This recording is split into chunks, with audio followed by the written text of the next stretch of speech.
use as a way to get back into making videos, since those are easier to make for my dumbass ADHD brain. Getting to record voiceovers later rather than in the moment makes editing like 1,000 times easier for me. And while I have an obligation to do a DACA first, I know that y'all need a frame of reference for my tastes. After all, how do you trust my judgment if you don't even know what it is? And I'm bad at, describing, if you put me on the spot to describe something, I can't. I tried to write a version of the Adaka script, where I had, a rubric and a criteria, and I tried to go through, and every time I sat down to write it, I blanked. So instead, I'm going to do this first. I'm then going to stream Adaka probably within a day or two of this video going up, and then after that, I'm going to make a review of it that is just the first chapter with no spoilers for the second chapter. And, yeah. I'm back. So today, we're doing blood. Fitting, since I now also live again. Okay, that was corny, but still. Hey, by the way, I hope you enjoy the, really shitty, image that I've put together of Caleb getting, wasted at a bar. Using MS Paint and GIMP. Genuinely, I hope you enjoy it. Now, I got back into playing Blood because of Sibby's Pro Blood series showing up in my recommended. I've never watched it despite loving his channel and loving Blood. And I've actually waited till after I finished recording this video. Not before I finished editing it, but before I've recorded it. Which means it's way after when I've written the script. So if there's any, coincidences or, if I make any same jokes, I'm not ripping him off on purpose. I just absorb senses of humor from people I watch because ADHD, autism, comorbid. I just sort of do that.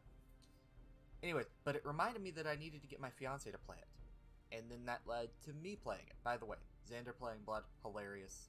It was very funny. They, for anyone who doesn't know, they didn't really have access to video games growing up except for an original PlayStation and PlayStation 2. So, yeah, fun. Anyways, I finished the whole 4 base game episodes and post-mortem before I had the idea to review it.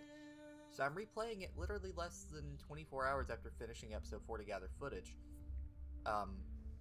And for me recording the script, that was 2 days ago. I literally back to back within 3 hours of finishing, restarted to capture footage for this. That's how much I fucking love this game. I just want to preface with this. I can't pick a favorite game of all time. And if asked what was the best game of all time and what was my favorite, I give different answers to each question. Blood isn't the best of all time, but it is tied with Half-Life 1, Metal Gear Solid 5, and The Legend of Zelda Wind Waker for being my absolute goddamned favorite. I understand that it is not objectively the best or even really great, especially by modern standards.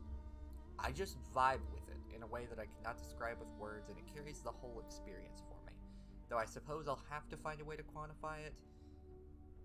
I guess I'll just start listing stuff I like and try to organize it into a coherent video essay. I don't know. This is my first time doing this. I'm sort of winging it. Right here, I'm saying something that isn't in the script. I would real quick like to apologize for the audio quality. This room, okay, so the air conditioning in the house is broken. And this room doesn't have insulation, and thanks to unmitigated climate change and living in the south, it gets really hot in here, so I have to have fans running. I'm using noise reduction to try and make that more bearable for y'all, but it does mean my voice is going to sound a tiny bit weird. I apologize.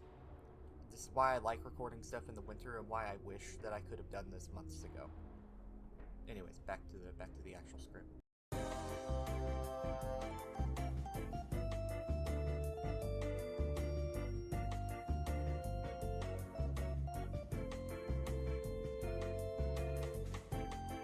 So I've decided the best way to do this. This will be a play-by-play of the first episode, followed by some ramblings from me about what I thought about it. I'll do a separate video in the future on Postmortem and Cryptic Passage. In fact, Cryptic Passage might be my Halloween special. And I might even do a video going over the rest of the game, episodes 2, 3, and 4. I'm not examining the other original episodes in this video, because first of all, that would make this video way too long. I would have had to gather a lot more footage. This video would end up being like an hour and a half long for me to go through all of it in a way that would satisfy me. And number two is, in my opinion, their levels sort of blend together. They're not bad, I want to be clear. They're not bad. In fact, I think that Blood's gameplay loop shines the most in episodes 3 and 4. It starts being sadistically cruel to you. And I think that's when Blood's at its peak. But the level design and uniqueness of each level is really at the best it ever is in episode 1, which makes sense. I suppose episode 1 was basically an ad for the rest of it after all, that this was back during the shareware business model heydays, when the first episode of your game was free.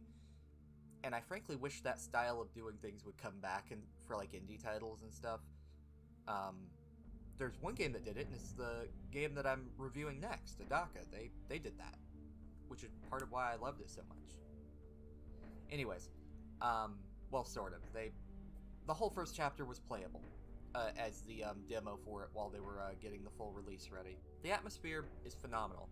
I've heard people diss the cutscenes, comparing them to other games at the time that had full 3D cutscenes, but I think they're weird art styles on purpose precisely because the build engine was capable of doing better, and you could do better pre-rendered 3D cutscenes at the time.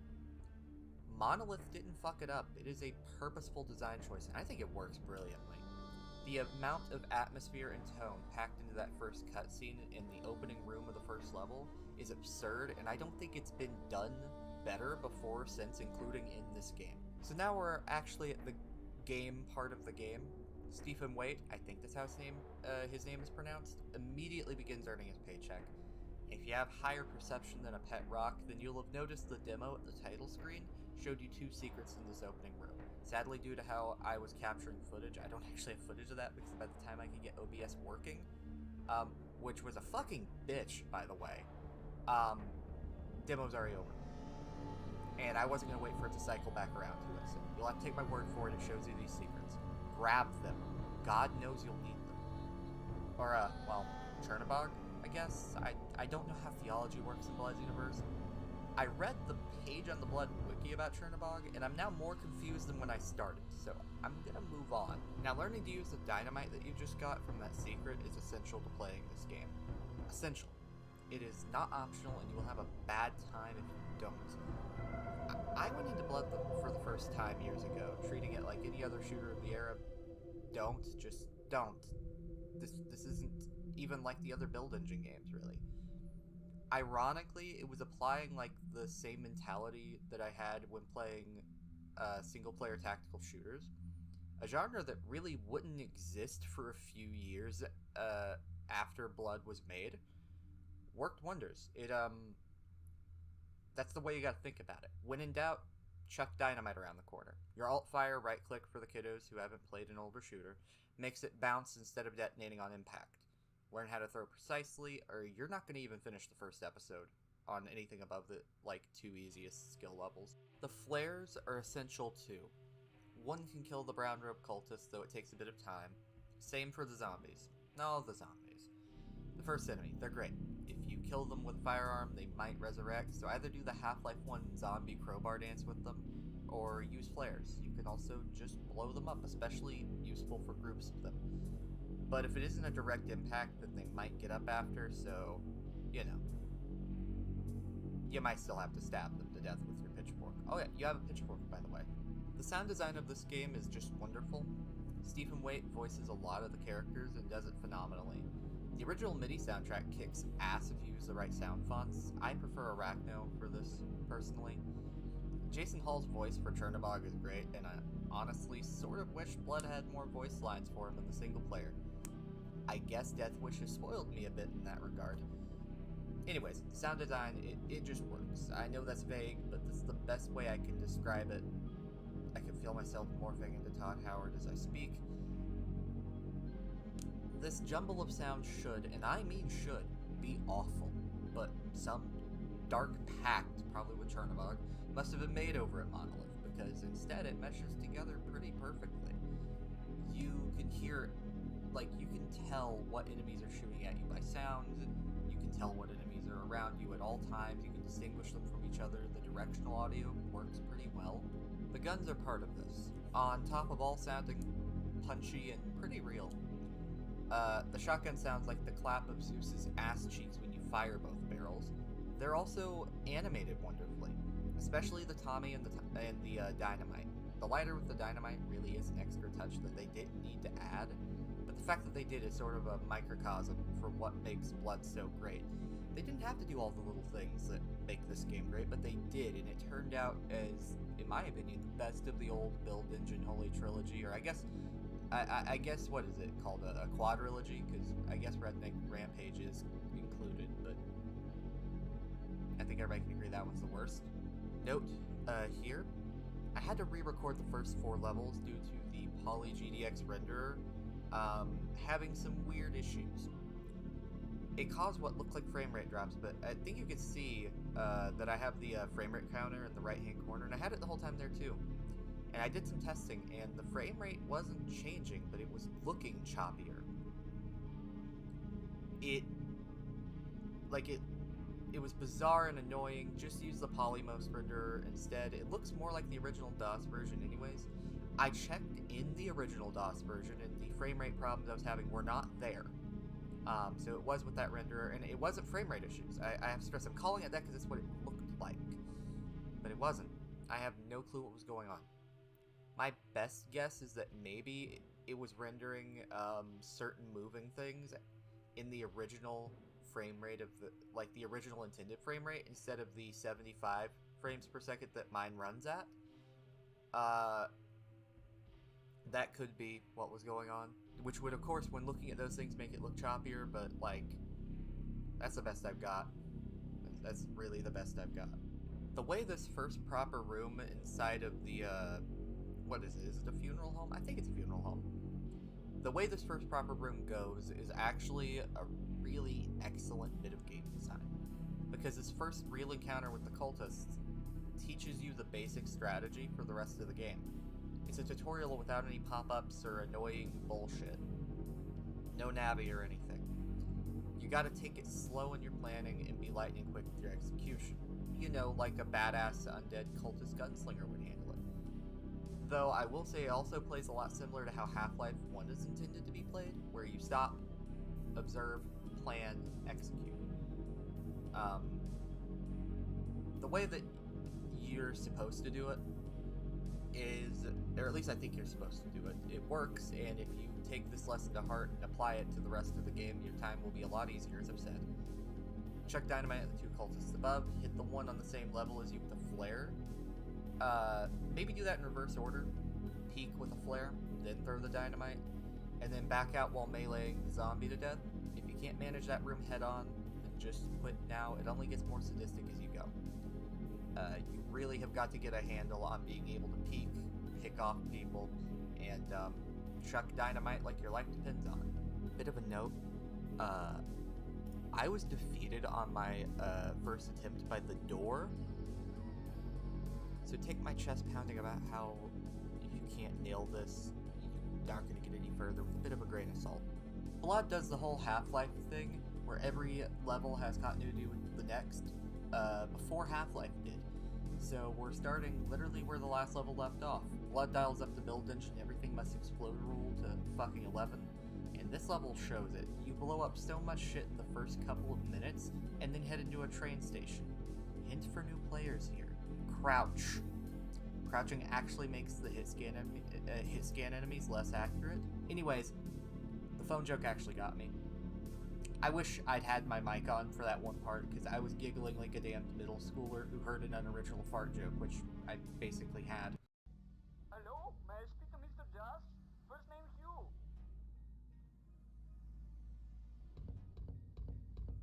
Almost forgot. Now that we have the shotgun, you can hear how it sounds. Future me, put a clip of the shotgun here. Now.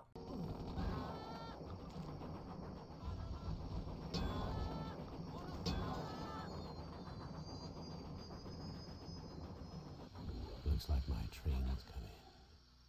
I happen to be a bit quiet because I'm recording while my fiance is sleeping.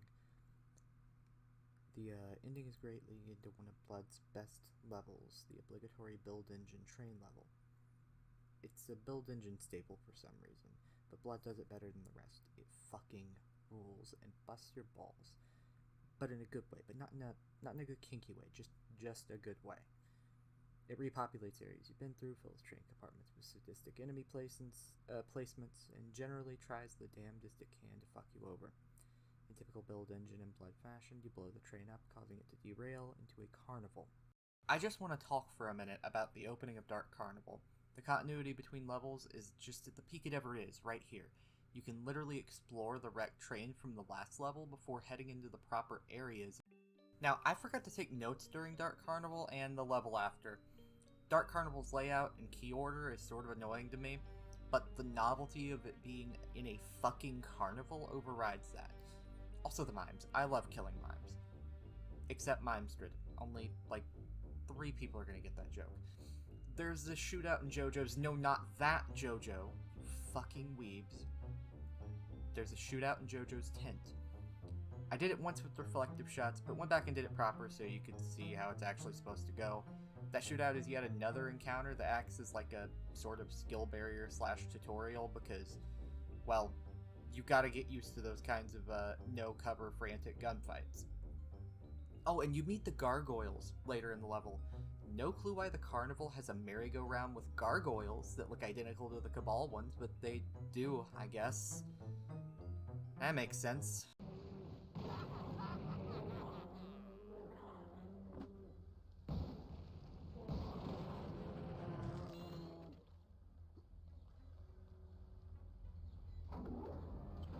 The next level is an absolute nightmare. I love it. The courtyard shootout, the explosions, all great. That's all I can remember. Thank past me for forgetting to take notes if you just like how vague I'm being about this one, which I think is Hallowed Grounds. Now, after that, we're at the Great Temple, and only one normal level away from the end of Episode 1. I'm not covering the secret level for this, though it is good, because you're probably not going to find it on your first playthrough, and even if you did find it, secret levels are usually a big difficulty spike that'll fuck up the pacing. The Great Temple is a, great one. Very dickish to the player, but also gives a ton of opportunities for cool shit. Like this one bit where you can get the drop on some cultists with some dynamite. I was so chuffed with myself afterwards, I had to take a moment.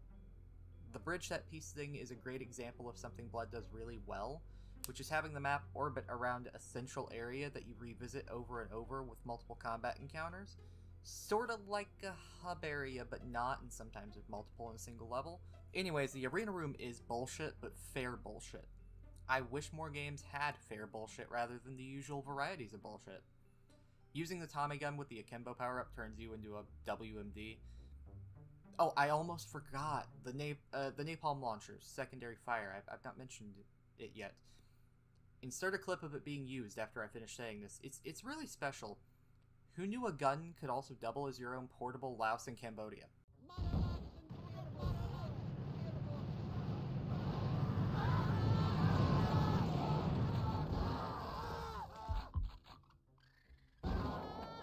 I know, that was in poor taste. I, too, lament that Kissinger still lives, much less lives a free man. I'm convinced he isn't human.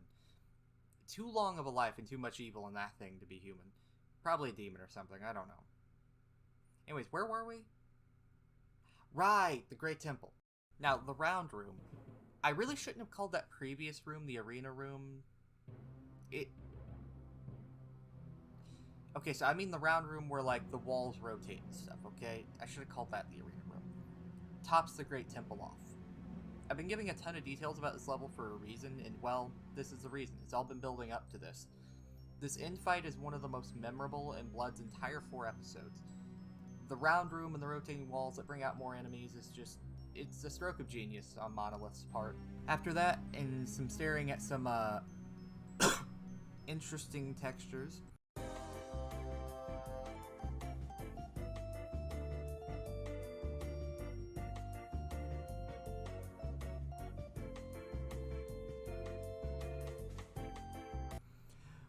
we move on to the final level, Altar of Stone.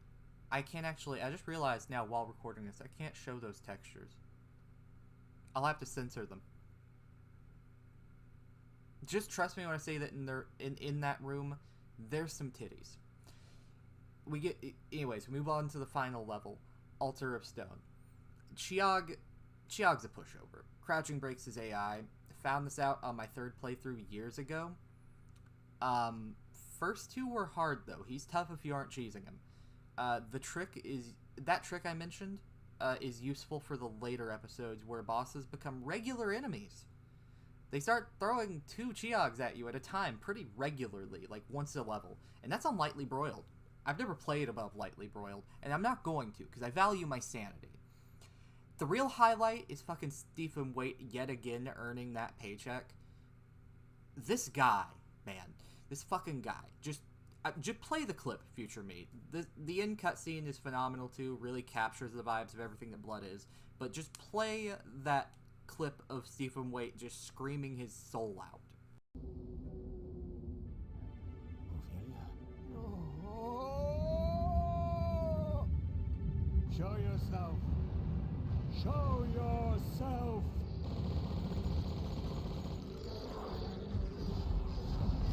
That's all, folks.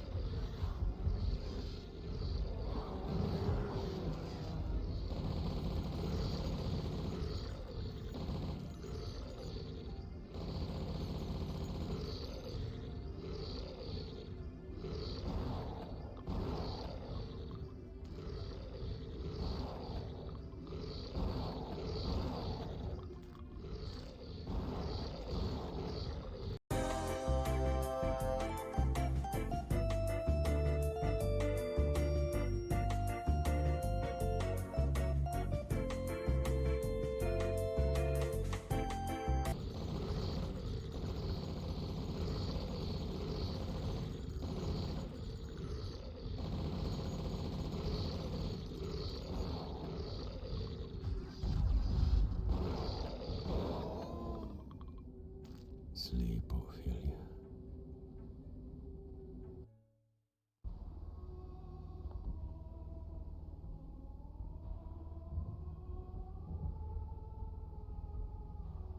Sleep, Ophelia.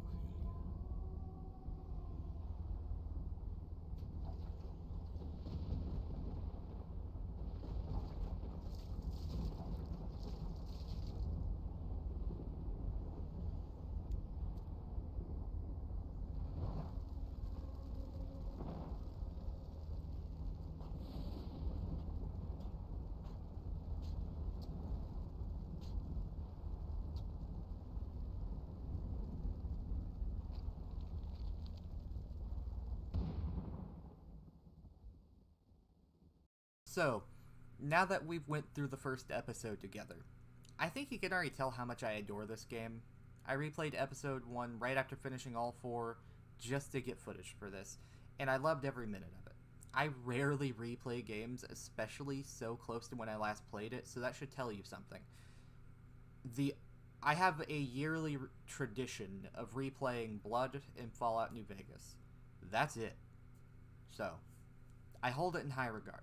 Part of my love is that it scratches that itch for Western games, which are sadly fairly rare. It is very fitting that my first review of a game is of the same genre as my first video essay on a movie.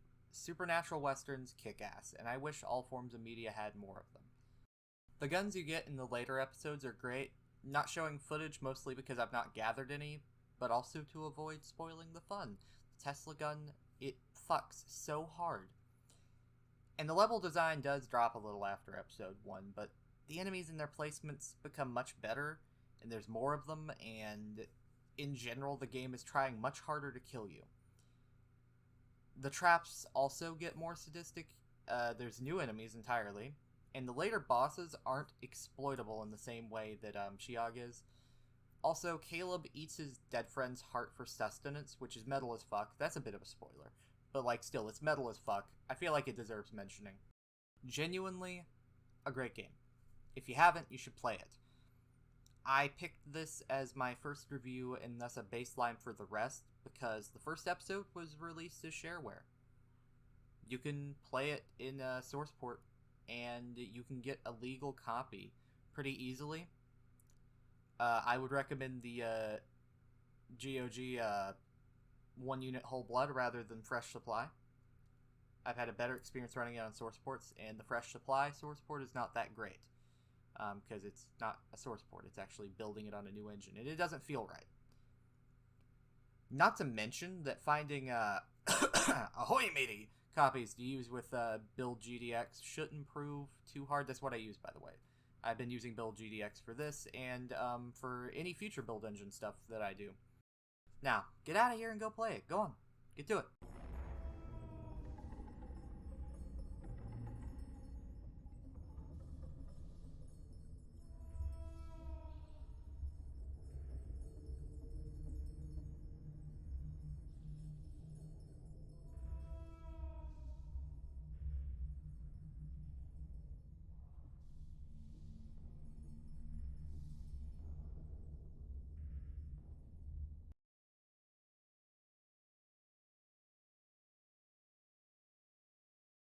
What are you still doing here?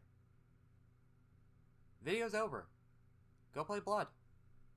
Or I don't know, something else. I'm not your mom. I can't make you do anything. But get out of here. Go on. Scram.